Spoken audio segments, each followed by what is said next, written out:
namanya apa, Bin? Kali ini kita akan berbagi cerita tentang Debus dan Banten. Selamat menyaksikan.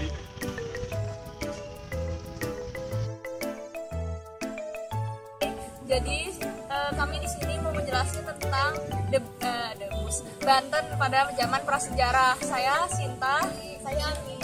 Ya, jadi Banten itu zaman dulu waktu belum kenal tulisan, hidupnya masih nomaden atau berpindah-pindah. Soalnya dia masih belum bisa bercocok tanam, jadinya dia berpindah-pindah ke tempat yang ada banyak makanannya, yang bisa buat banyak hewan yang buat diburu juga. Ya, terus di Banten juga banyak aksi peninggalan para sejarah itu kan, kayak ada menhir, dolmen, ada di Serang, Lebak, sama Pandeglang. Ya, kayak gitu. Apa lagi ya? Kurang lebih seperti itu sih, intinya mah gitu. Sudah sekian dari kami. Banten dulunya dikenal dengan Banten Girang yang merupakan bagian dari kerajaan Sunda. Nah, pada tahun tertentu, kerajaan Demak melakukan penaklukan ke daerah pesisir, pelabuhan, pantai. Nah, si Banten itu kena penaklukan yang maka dari itu Banten merupakan bagian dari kerajaan Demak. Setelah tahun-tahun berlalu, datanglah bangsa Eropa ke tanah Banten, Ya. Seperti Portugis, Belanda. Nah, bangsa-bangsa Eropa itu datang dengan tujuan untuk mencari rempah-rempah. Namun pada awalnya masyarakat Banten dapat menerima mereka. Namun sepanjang berjalannya waktu, mereka berusaha untuk memonopoli Banten, yang membuat warga Banten resah. Kemudian Belanda mengadu domba antara Sultan Haji dengan ayahnya, yaitu Sultan Agung Tirtayasa, yang membuat terjadi konflik internal yang menyebabkan Sultan Agung Tirtayasa tewas. Setelah peristiwa tersebut, Sultan Haji memimpin kerajaan Banten. Kemudian secara turun-temurun, pemimpin dari kerajaan Banten tersebut berasal dari keturunan Sultan Haji, yang dimana menyebabkan kerajaan Banten tersebut tidak berkembang karena berawal dari pemimpinnya itu keturunan dari Sultan Haji. Jadi orang-orang yang mungkin bisa memimpin Banten tidak dipilih karena bukan keturunannya. Kemudian setelah berjalannya waktu, kemudian Banten dijajah oleh Jepang, yang dimana Jepang itu menindas rakyatnya sangat keji dibandingkan Belanda 350 tahun. Ya, sekarang keadaan Banten masa kini itu dibagi jadi 4 ya. Pertama itu pendidikan, politik, pembangunan, sama budaya. Kalau yang pendidikan itu kita lihat bahwa pengembangan pendidikan di Banten itu fokusnya ke wilayah pusat kota gitu. Sementara untuk wilayah-wilayah di pelosoknya itu kita masih tertinggal di Banten. Maksudnya kalau Banten dilihat dari segi politik masa kini itu masih didominasi oleh sifat-sifat nepotisme. Lalu untuk pembangunan masa kini di Banten itu infrastrukturnya masih belum rata. Banyak daerah-daerah di pelosok yang infrastrukturnya tidak sebagus yang di pusat. Terus kalau dari segi budaya, kita tahu kan maksudnya wilayah Banten itu pasti punya banyak budaya kan, beragam. Suku budaya juga beragam juga, tapi banyak sekarang di zaman sekarang itu warga-warganya tidak mengenal budayanya di Banten. Maka bahkan dapat mengancam eksistensi budaya di Banten. Harapan kami untuk Banten ke depannya, yang pertama itu pemerataan pendidikan, karena kita lihat untuk saat ini Banten itu pendidikannya belum merata ya, terutama di daerah selatan.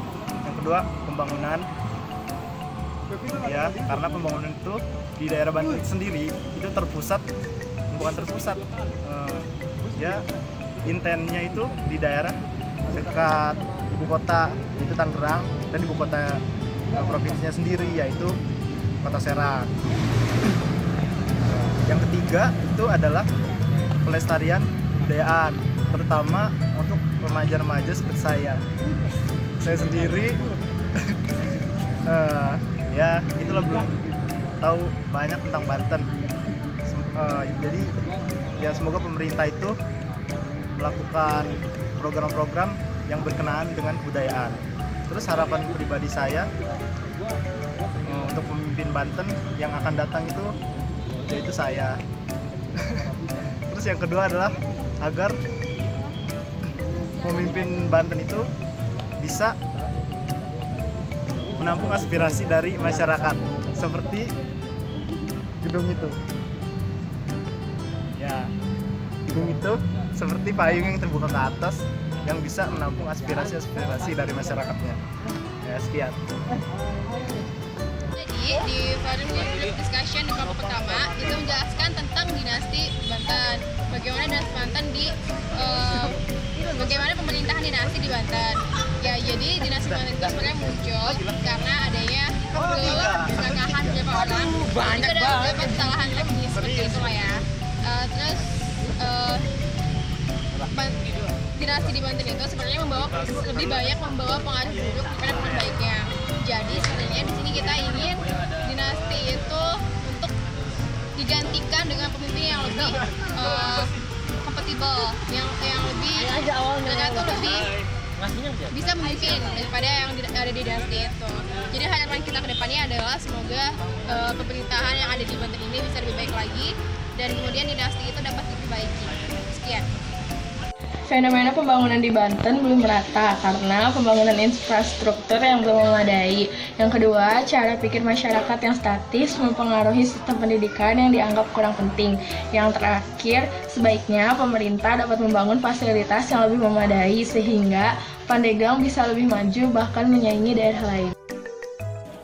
Selanjutnya akan dijelaskan mereview mengenai sejarah debus. Nah, sejarah debus itu dimulai pada tahun 2006 hingga pokoknya banyak cerita deh sampai tahun 2015.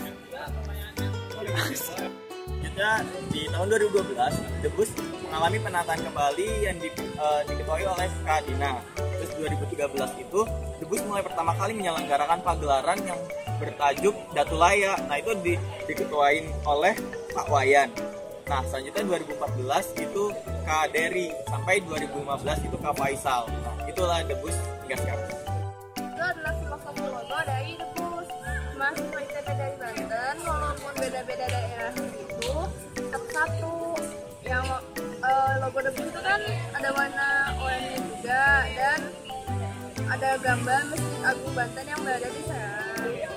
Warnanya itu untuk menghormati jasa para pendahulu debus dan terdapat juga logo ITB. Debus juga memiliki dua asas, yaitu asas kekeluargaan dan asas kedaerahan, di mana asas kedaerahan itu menjunjung tinggi nilai-nilai yang terdapat di Banten. Anggotanya itu kurang lebih ada 180 orang. Debus dimulai dari tahun 2006. Itu berawal dari inisiatif Kak Konita buat bikin paguyuban Banten. Lanjut ke tahun 2007, Kak Dini sebagai ketua melaksanakan kegiatan UDUK pertama kalinya. Lanjut ke tahun 2008 yang diketuai oleh Kak Dirga, itu ada kegiatan yang namanya Community Development. Di 2010 Kak Maulana yang sebagai ketua, dia berhasil bikin debus jadi UKM. Lanjut ke tahun 2011, Kak Husni sebagai ketua, dia menyelenggarakan masa PAB untuk pertama kali, yaitu penerimaan angkatan bersama. Nah, sekarang saya akan menyebutkan beberapa kegiatan-kegiatan yang ada di debus. Kegiatan-kegiatan itu adalah FOHU, masa penerimaan anggota baru, latihan seni budaya, Juknis debus, debus sehat, sama debus anti jomblo. Habis itu ada lagi yang akan disebutkan sama si Bapak.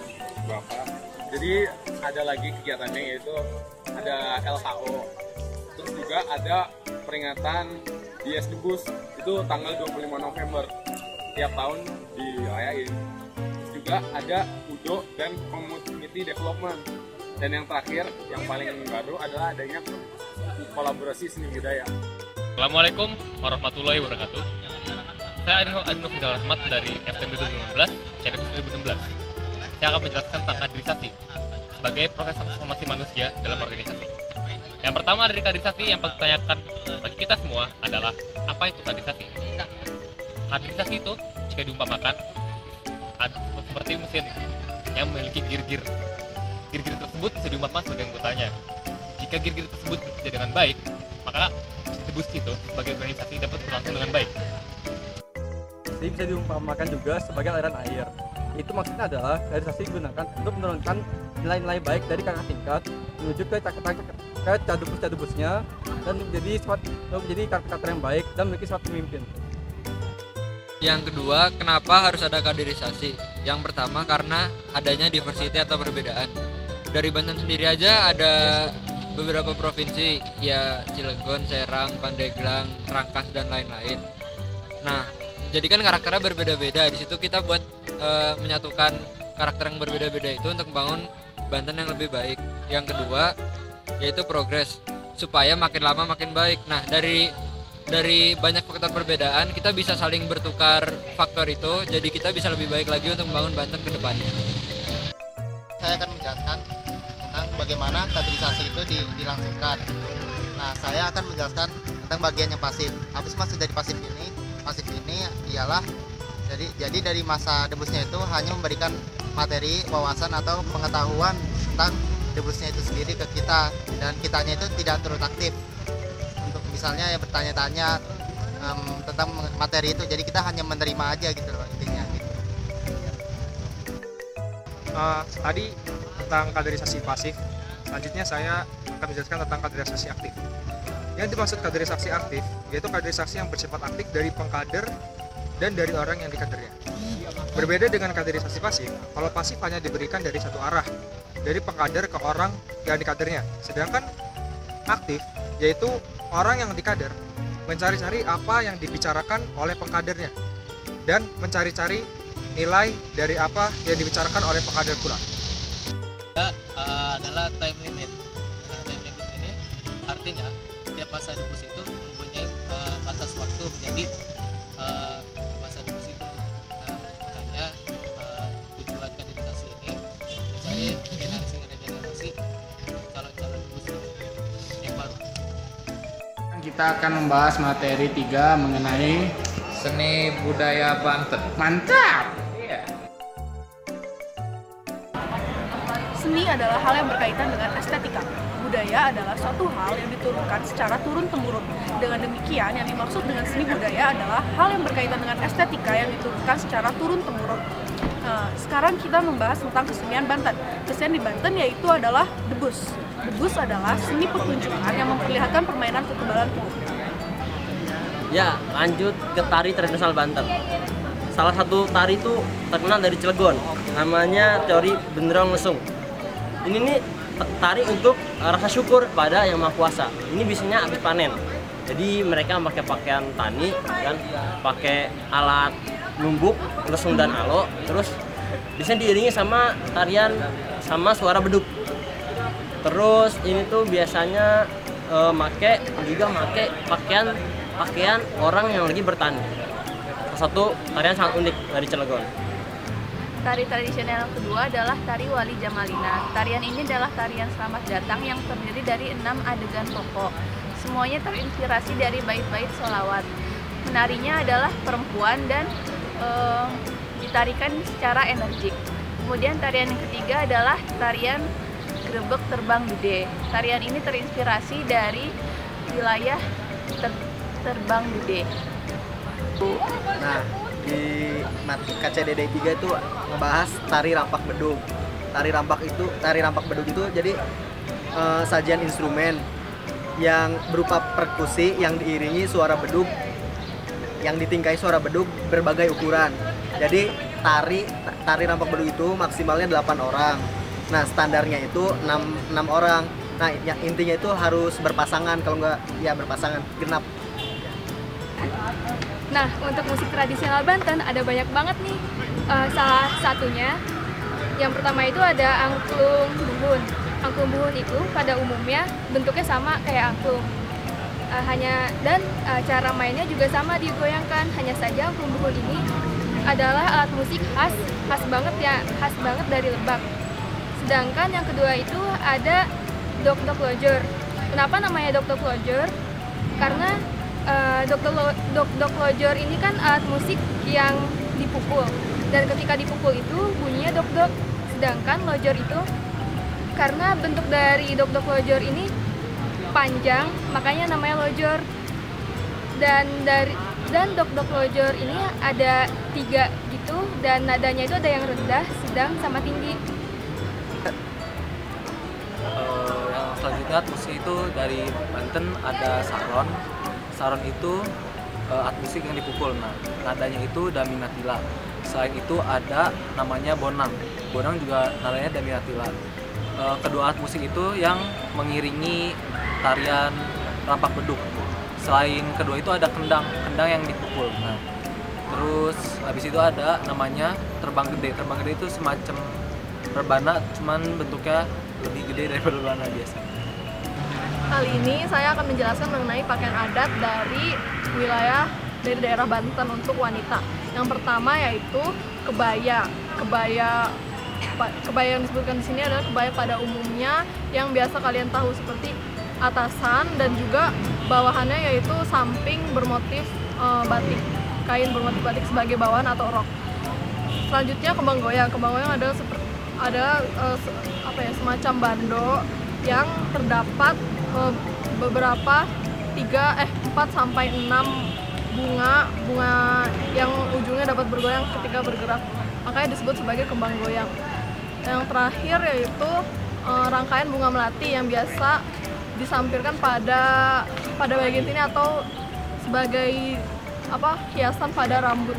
Bunga melati ini dapat menambah kesan kewanitaan dan akan terlihat anggun bagi pengantin wanita tersebut. Pakaian adat Banten pria itu ada ikat kepala, ada baju koko, ada kain samping atau batik khas Banten, terus dia juga pakai sabuk. Selanjutnya adalah pakaian Baduy. Nah, ya pakaian Baduy ini berbeda dari pakaian Baduy luar sama Baduy dalam. Nah, sekarang kita akan bahas pakaian Baduy dalam terlebih dahulu. Baduy dalam ini biasanya dikenal dengan pakaiannya jamang sangsang. Jamang sangsang ini bahannya itu dari benang kapas asli. Kapas asli itu, dan nggak boleh dijahit pakai mesin. Selain itu aksesorisnya juga ada ikat kepala warna putih. Baduy dalam itu natural banget kan, nggak boleh ada jahitan, nggak boleh ini, pokoknya itu hasil tangan mereka sendiri. Nah, sekarang kita pakaian Baduy luar. Pakaian Baduy luar ini namanya pakaian kampret gitu ya. Nah, mulai bedanya kalau misalnya pakaian Baduy dalam warnanya putih, pakaian Baduy luar ini berwarna hitam dengan ikat kepala. Nah, kayak gini ikat kepalanya nih dari batik Banten, atau enggak ikat kepala yang berwarna biru. Nah, pakaian Baduy luar ini lebih bebas.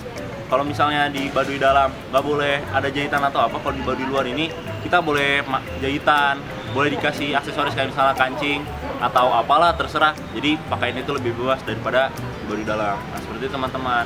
Nah, itulah kebudayaan yang ada di Banten.